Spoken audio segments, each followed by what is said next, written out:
Hello everyone, I'm quite surprised what I've launched today because like 2 hours ago I've tried Stellaris for the first time in my life and now I also have Victoria free and I think I'm going to keep the series together alongside and I want to compare them, how fun they are regardless of the well the topic, the scenario of the game, the main theme of the game. Well, they are completely different, right? Like we have 19th age here. I mean, 19th age, 19th century, and then we have sci-fi in Stellaris. But I want to compare them.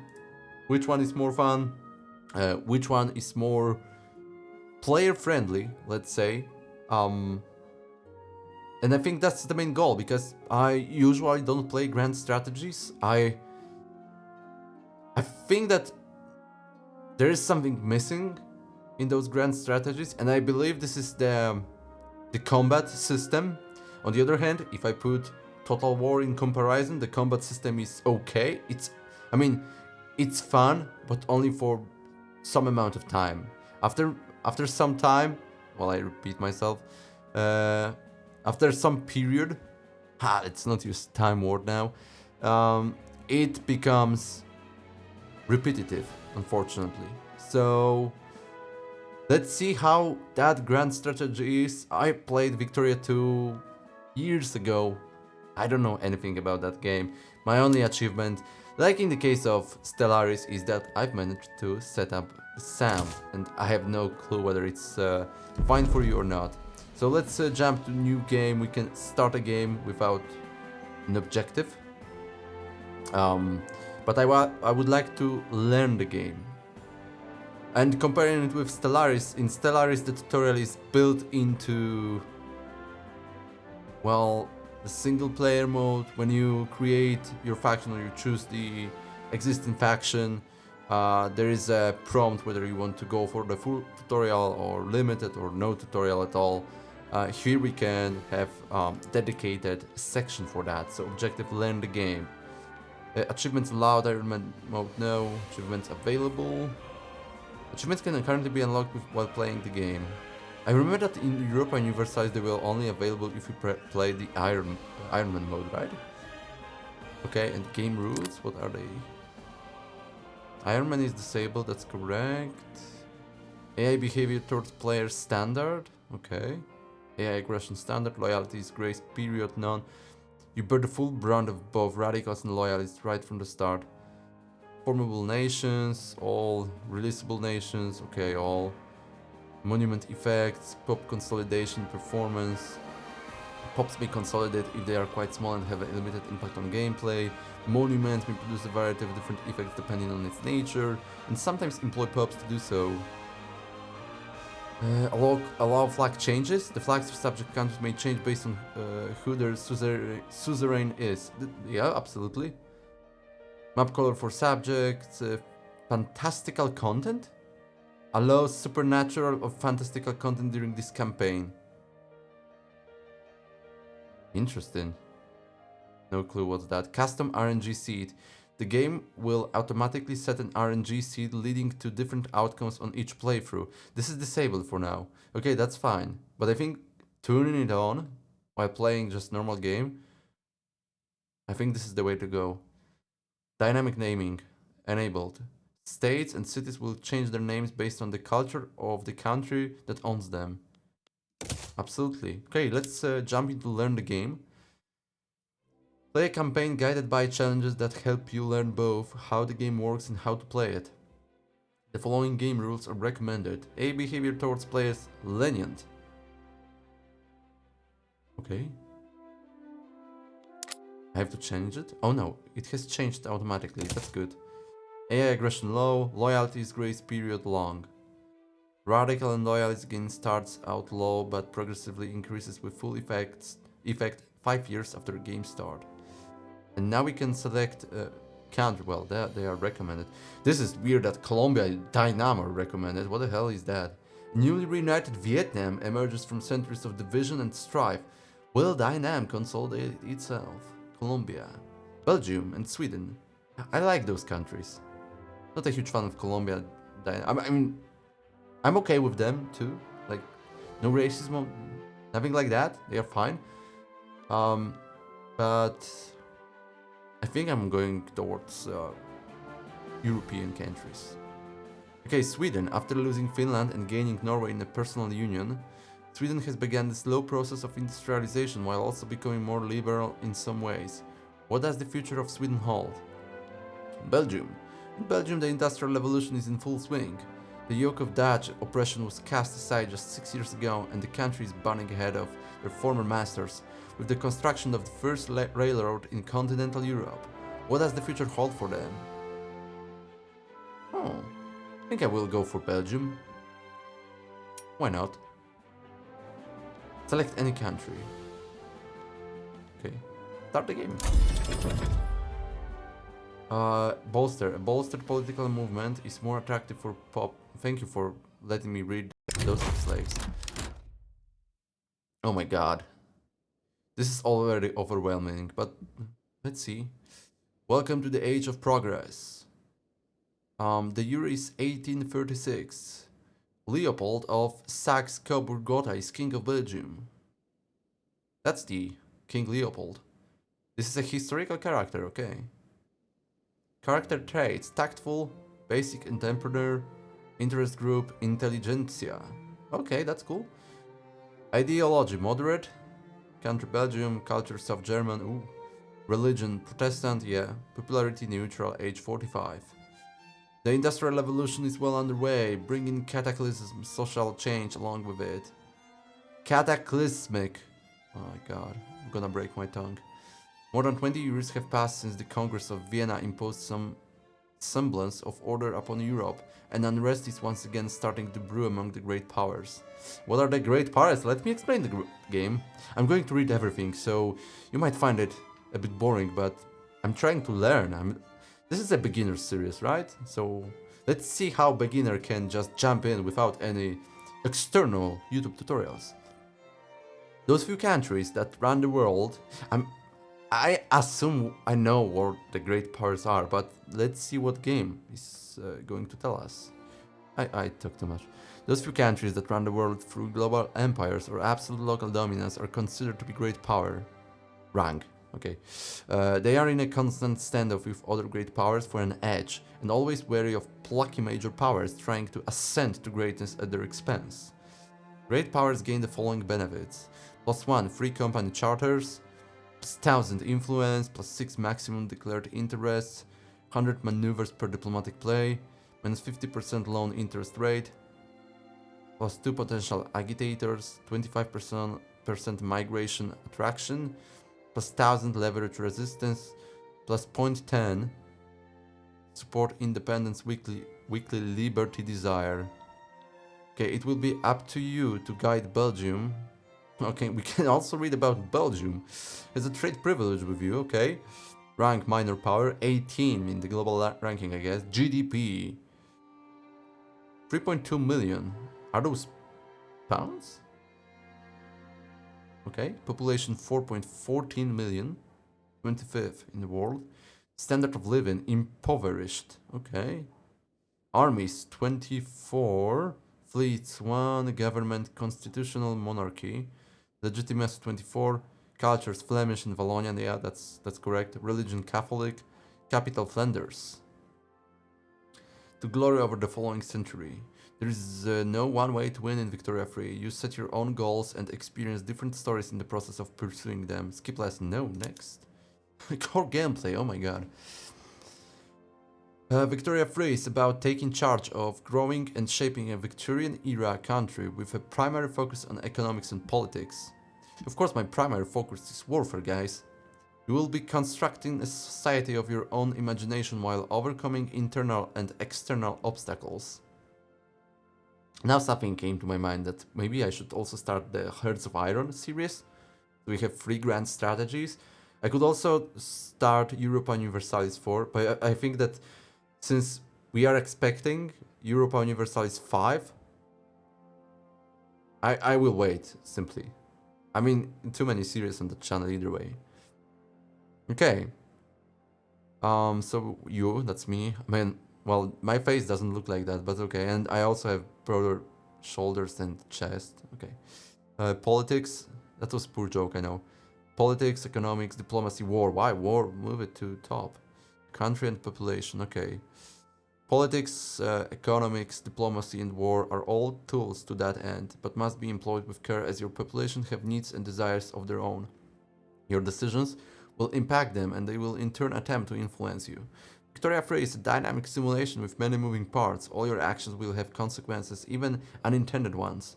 This is normal and expected. You do not have to learn how everything works before you play. Well, this is correct, yeah. I mean, that's the main problem with those grand strategies, right? Like, they are overwhelming you, especially if you don't start while the game is released and you don't learn from the ground. But you wait for DLCs and then you have all those DLCs put on, and then you're supposed to learn it. I remember that I played Europa Universalis 4 some time ago, and it felt like, okay, yeah, I kind of get what the game is about. And then there were multiple DLCs I haven't played for a long time, and then I jumped in for a moment because a friend asked me to play it, and I was like, guys, I have no idea how to play that game anymore, like completely. It was totally different. Okay, when I finished? Okay, take it slow and learn from your mistakes. Yeah, a lot of mistakes will be made, and you will soon be an expert policymaker. War maker, you want to say, right? Next. Camera introduction, that's the hard part. Okay, I think I will, by holding tab, oh that's interesting. You can see an instant overview of the whole world. You can then click anywhere and release tab to go there instantly. Oh, this is cool. I will forget about that tab, I'm sure. Nested tooltips, introduction. Sometimes you will see underlined text. This is a tooltip, thank you. Or a colored name. This is a tooltip. Or concept. What's the concept though? This is a tooltipable game concept with another concept within. Oh man! Hover your cursor over such text to get more information in a new window called a tooltip. Keep your cursor still for a moment and then tooltip will get a solid border and lock in place. You can then find new underlined text, names or concepts to hover within that tooltip. Let's go! To continue, place your mouse cursor over tooltip inside another tooltip. Okay, let's wait. Boom. I'm sorry. Tooltips typically provide detailed information pertinent to whatever your cursor is pointing at, and often contain nested tooltips like this one. My god. Capacities introduction. Free capacities. Okay, at least free. Well, not at least. I don't want more of them. It would be too complicated. Free capacities measure different aspects of your country's power. Mouse over the orange text to get more information. Capacities originate from some government buildings, certain laws, and your rank, respectively. Okay, so that's the government buildings. That comes from government buildings, laws, and rank. You get to decide how to allocate them to further your interests. Unspent capacity will provide a minor boost to one aspect of your country, while overspending will incur a major penalty. Which means that we should avoid that. Bureaucracy. Holy shit. Bureaucracy is a capacity used to maintain your country's administrative cohesion and day-to-day operations. Which makes sense. The cost increases with the population across your incorporated states. And with every institution... Okay, now I'm curious about incorporated states, guys. States. What are states, though? Okay. Oh my god. Well, it's made... Well, I'm not gonna lie, because it's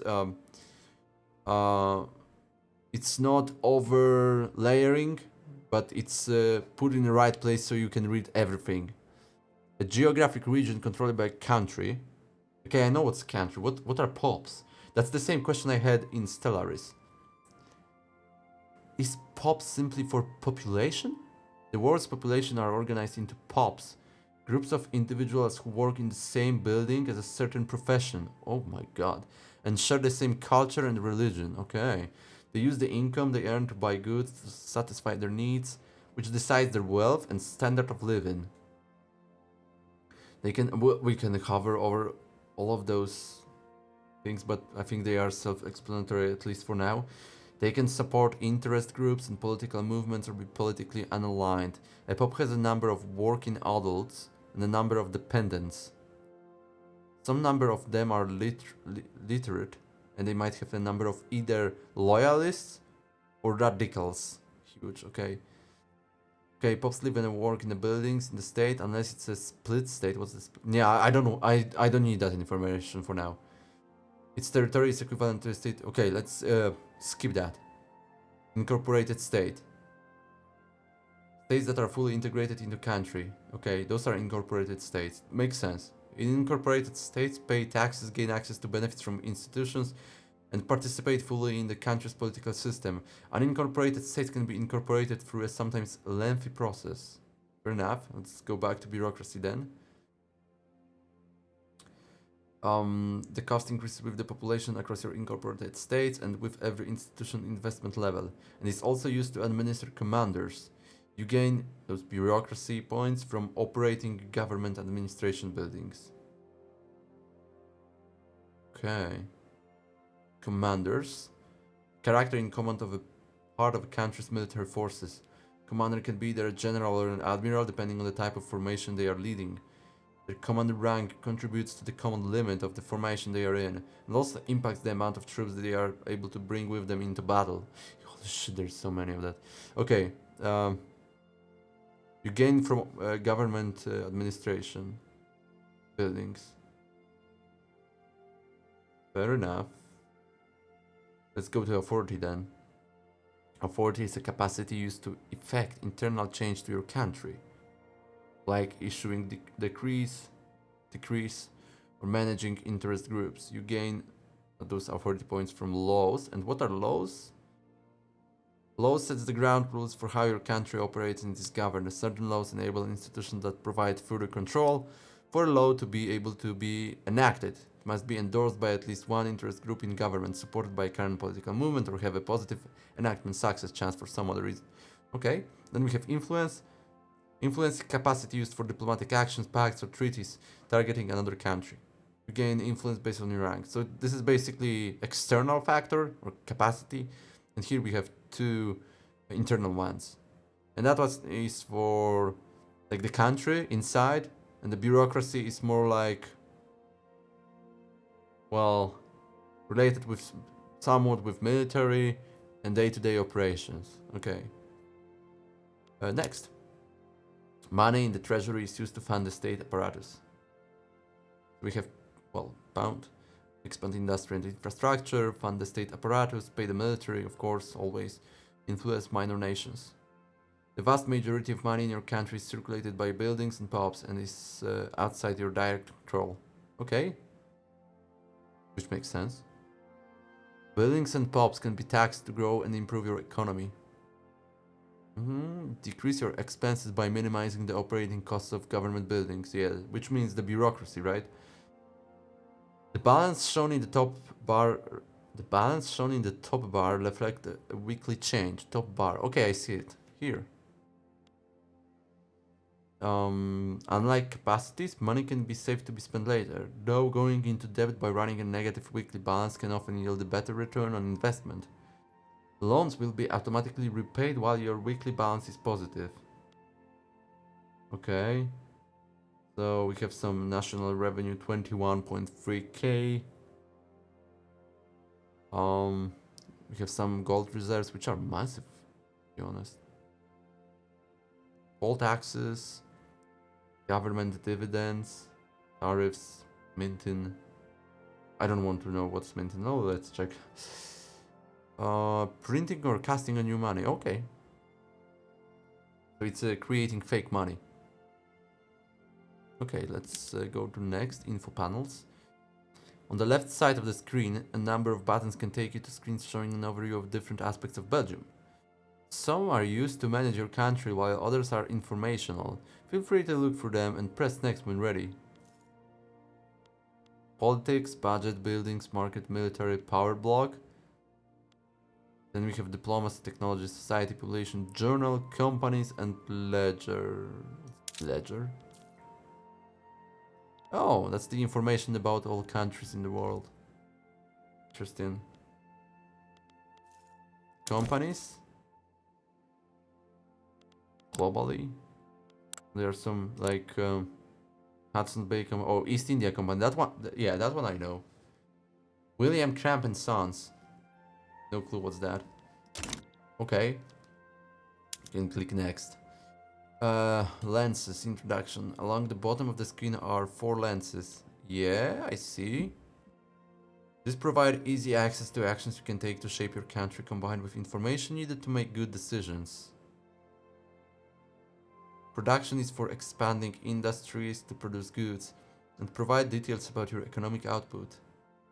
Politics is for managing the government and your population and provides details about the power balance in your country. Diplomacy is for initiating or breaking pacts with other countries or starting diplomatic plays against them. It provides details about how other countries perceive you. Military is for expanding your army and navy and recruiting commanders and provides details about wartime matters. Let's go. Love it. Open the lens interface by clicking any of the lens buttons. Of course, we are going to click military one. Okay, and that's how we create army.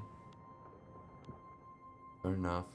Diplomatic lenses, declare interest, establish a colony, political lenses, road maintenance, violent suppression. Okay, so those are inside country, right? Yeah. Am I correct? Politics is for managing the government and your population. Provide details about the power balance in your country. Yeah.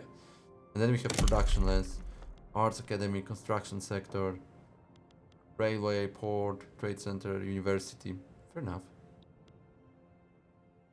Next. Each lens has its own map mode.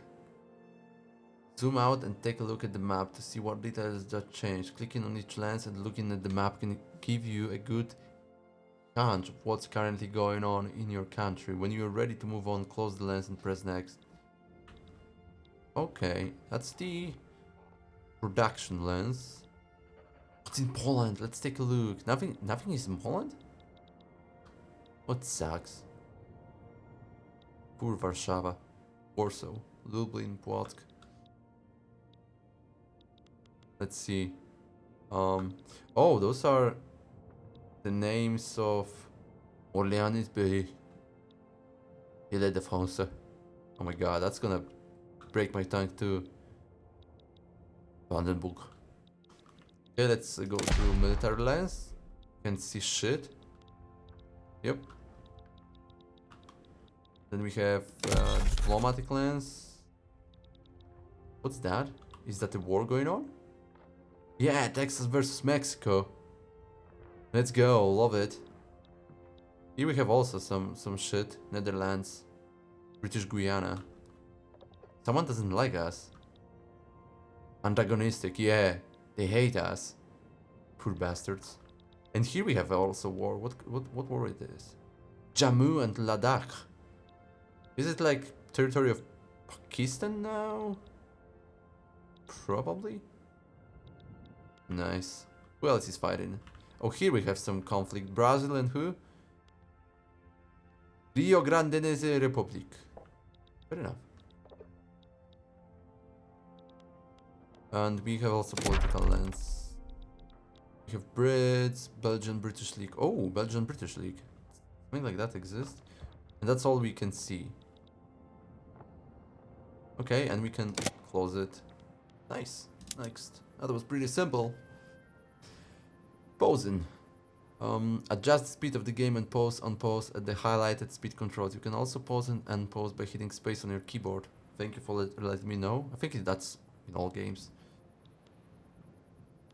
Okay, I have that overlay by NVIDIA GeForce, and I can't precisely see what's with a speed 3, speed 2. The timeline of Victoria Freeze spans 100 years from 1836 to 1936, but you can adjust the tempo yourself. Right now time is standing still because the game is paused. While the game is paused, you can still interact with it, but many actions transpire over time and require the clock to run to have any effect. That's obvious. For this part of the tutorial, we'll keep the game paused while we walk you through some fundamentals. Take note of the highlighted speed controls, since we will soon hand the reins back over to you. Unpause the game.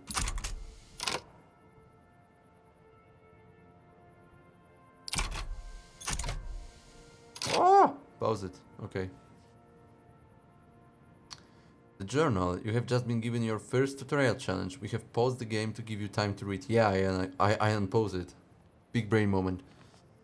Remember to unpause using the speed controls or the spacebar when you are ready to resume. Open the journal by clicking the highlighted button on the left to begin. Hello. Expand the wheat farms in Flanders. This is your journal tutorial. You should inspect the tutorial challenge you have been given. Open the expand. Okay. Click. You have been tasked with expanding the basic agricultural building in one of your states. As you play the game, more tutorial challenges like this one will appear in your journal.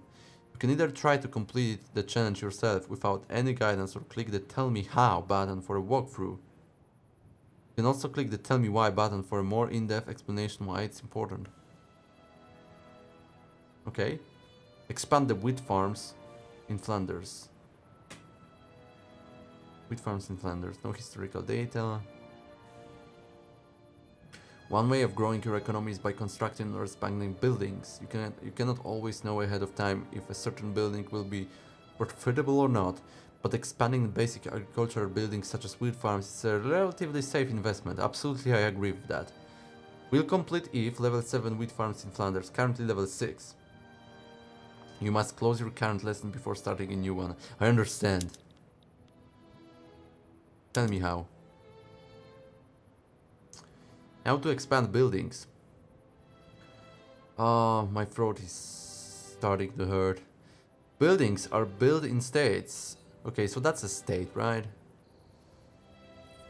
By clicking a state on the map, you can see which building already exists there or can be built there. This is not a state, this is a country. Here we have states like Flanders and Wallonia. Yeah. Find the state called Flanders on the map. If you hover the state's name with your cursor, it should highlight somewhere in Belgium. Ah. And here we have it. You can find all buildings in Flanders under the Building tab. Building tab. In the Building Overview panel, you will see an overview of buildings that are present in the state of Flanders, grouped by the 4 categories: urban, resource, agriculture, and development. Look for wheat farms in the Flanders state panel. Urban center, what's that? Go to the urban center in Flanders, trade center, manor houses, financial districts. God, buildings, stores, agriculture. Oh, they are this way. They are split. Okay. Stores, agriculture. And here we have wheat farms, livestock ranches. Okay. What am I supposed to do? I clicked on it. Oh my god, there is a detailed information about those wheat farms. You can now see detailed information about the wheat farms. Thank you, building in Flanders. You can order its expansion from the panel by clicking the highlighted plus button. You can also use the lenses to expand the wheat farms, but we will cover that later. Begin the expansion of the wheat farms in Flanders. I'm going to click that. Oh my god, there's so many. So much information. Expand wind. What? Am I supposed to know that? Okay, weekly construction goods cost 200 construction. Do I have that? I don't know. Goods production, yeah, fruit, grain, sugar, nice. Goods consumption, tools, fertilizer, increased employment, farmers, laborers, other arable land -1, urbanization, increased infrastructure usage minus, throughput per level, in Belgian market infrastructure plus 64. 26,000 is unemployed. Okay, let's click. You have successfully ordered the expansion of wheat farms in Flanders. Buildings take time to expand. The wheat farms have been placed in the construction queue, and they will be constructed within several weeks. While waiting for this process to complete, keep playing the game. More journal entries will appear to teach you about the different game mechanics in Victoria. Oh, that's it? That's really it? My god. Okay, yeah, I ordered. Building the sweet farms. What am I supposed to do now? Fertilizer. Tools. Uh, okay, so that's the cost, right? That's information based on that arrow, so I need that to receive that. Or I receive that while using that. Building is fully employed. Honor housing Flanders, local workforce. Who the hell created that game? Workforce. Standard of living impoverished. Farmers and laborers. They don't look very happy. Okay. Illegitimate government. Your government has 24 legitimacy, which makes it an illegitimate government. This is having a severe effect on the radicalization of your pops and prevents you from enacting laws. Increase your legitimacy by adding or removing interest groups from your government. This can be done on the politics panel or on the details of an interest group. You can also change your laws, which can be done from the constitutional laws tab in the politics. Current situation. Okay, let's go one by one. Oh my god. Shortage, artillery shortage in the Belgian market.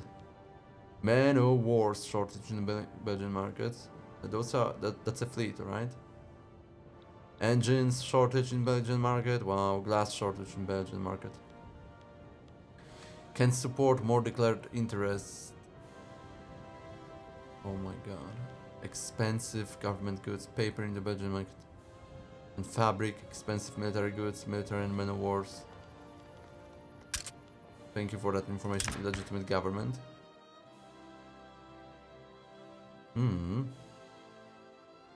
I think I'm covered by that low difficulty level, so there are no radicals or loyalists at that point. For 5 years or so. Can I somehow improve that situation? I have no idea. Laws. What else? Artillery shortage in the Belgian market. There are 1 buildings affected by this shortage.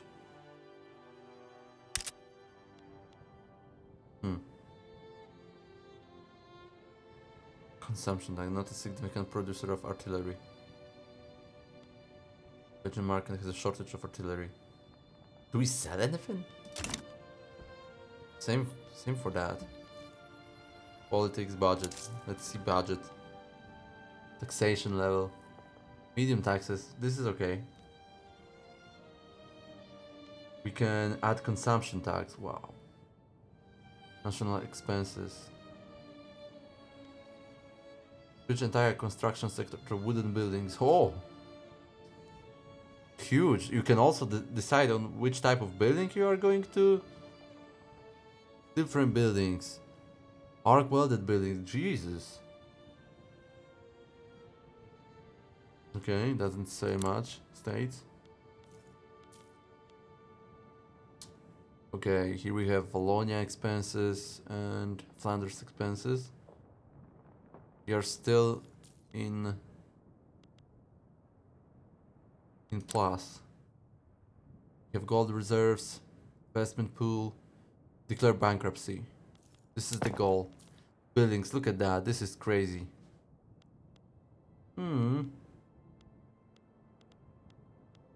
My god, there's so many of them.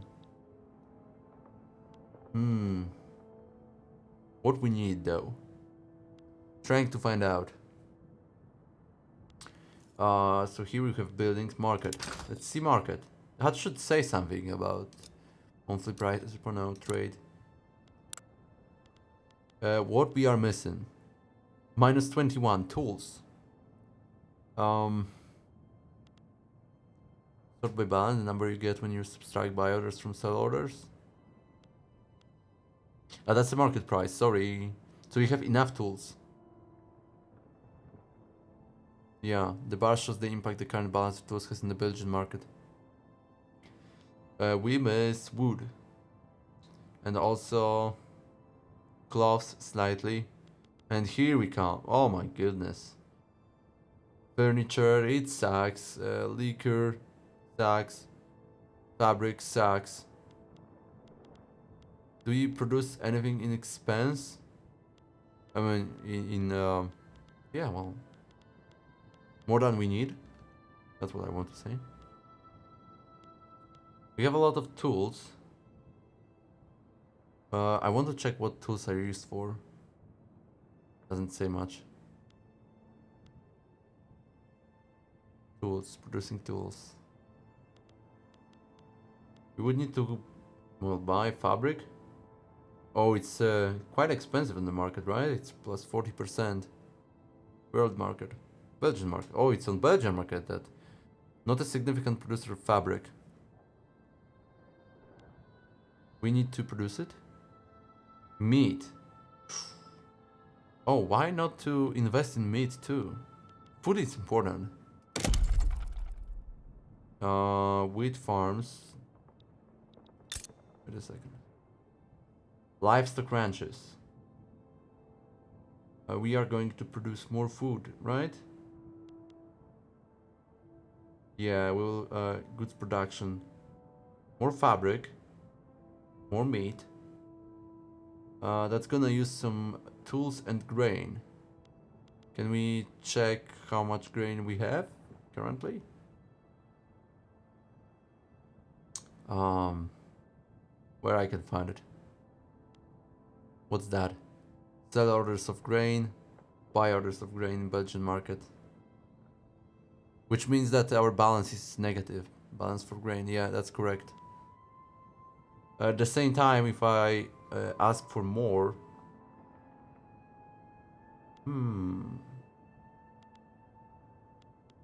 Why not?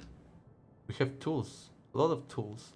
What about logging camps? That's gonna use tools, but it's going to give me wood and hardwood. What about wood? Oh, we are in deficit. Belgian market. Yeah, absolutely. But 40. I don't know whether 40 is a lot, but I'm assuming that if we are in deficit, it would be nice to either buy it or build it, create it. So I ask for one more logging camp in Flanders. Then we have furniture manufacturer. There is a deficit for sure.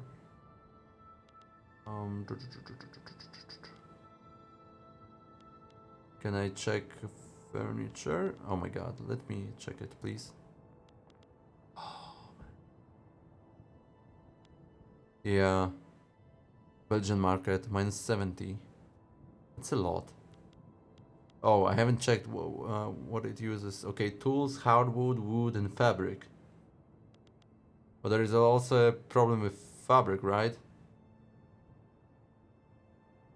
And where we can produce fabric.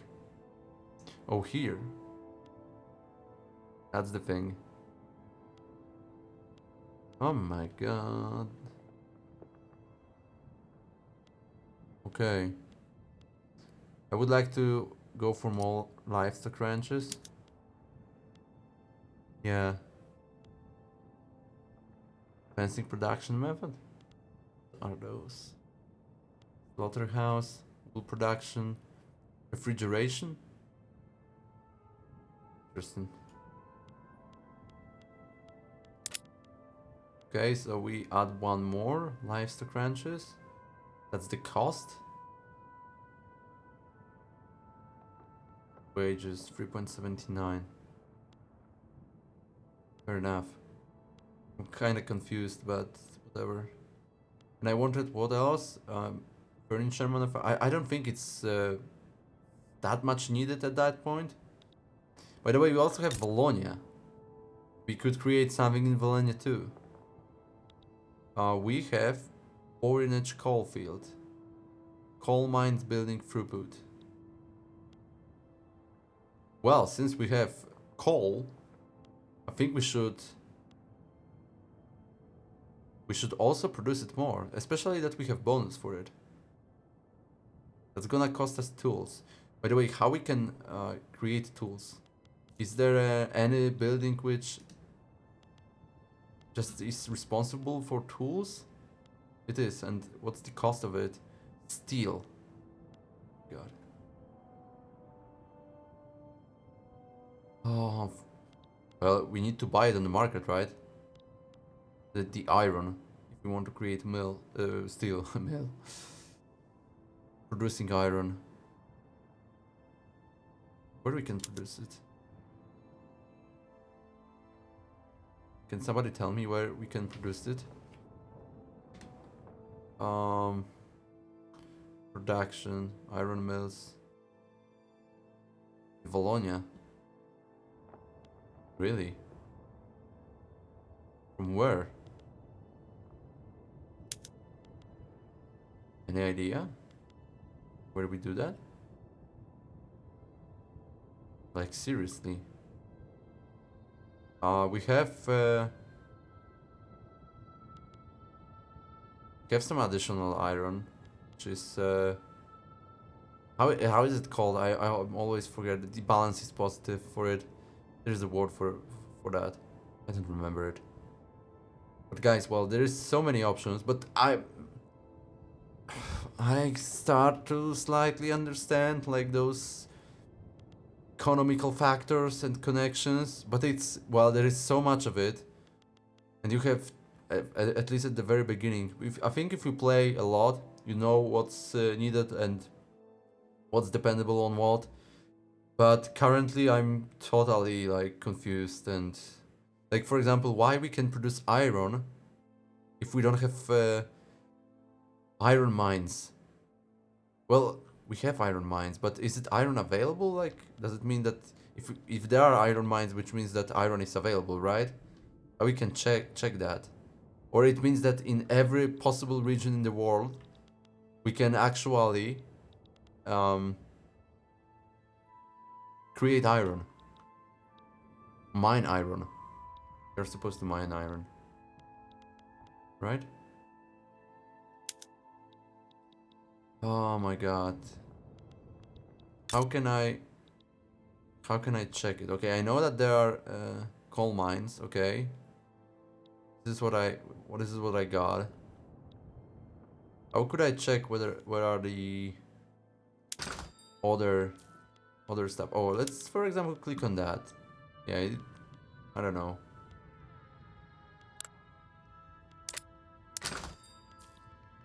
Is it any way to check that? I thought that it's going to be in production land. But I don't think that works this way. Or maybe some map options there are. Markets. Oh gee. So much of it. Strategic region, standard of living. I'm wondering now whether we really can mine everything everywhere. I thought that for example that iron is might be only available here because, yeah, you know, there was a lot of it in Sweden because they have mountains and so on. I'm really wondering how does it work. Ledger. No, that's not something I need. Companies, no. Journal. Population, technology. Market. Really confusing. Rural coal field. There's coal. Okay, so login industry throughput. Okay, there are some additional benefits. I don't see benefits of iron, but coal, yeah, there is a coal. Look at that, yeah, again, coal mines building. Very interesting. Second, for example, built in Warsaw, the coal mine. Looks like it is possible. Kinda weird. Everything is everywhere possible. Information. Yeah, look at that. Coal mines, iron mines, sulfur mines, lead mines, logging. This is... Okay, let's see. Now I should be able... No fucking way, guys. Iron mines. What does it say? Nationalized. Privatize iron mines, not subsided, automatically expand. That? This building will auto-expand whenever these conditions are true. The cash reserves of iron mines is greater than 95%. Market access in Valen is less than. The workforce occupancy of iron mines is greater or equal. Interesting. There is a Bornage coal field. Show actions for iron mines in Valonia. Well, looks like it means that we can do that everywhere. Which is kind of weird. Was that the case in other games of Paradox? Just wondering. That kind of kills the idea of strategic regions in some way. Like, you know, if you can possess resources everywhere, even if you are Frankfurt, let's say I'm in Frankfurt and I'm going to build massive. Technically, you cannot. Look at that. It's limited. Okay, so it's mostly limited, right? Okay, I can have 53 iron mines and Frankfurt can only have 1. That's how it's resolved. That's I'm not going to say clever, but this is a interesting approach for sure. I don't know whether it makes sense or not, but certainly there is something like that, which is maybe okay. I'm not gonna judge it. Okay, well, that's a long video. That will be it for the first episode. I hope you enjoyed, and hopefully see you in the next one where we'll learn, or at least try to learn that game, because it's a massive, huge behemoth. It's overwhelming, but hopefully if we learn it, I learn it, it's gonna be fun at some point. So we'll find out soon. Either way, once again, thank you and see you next time. Goodbye.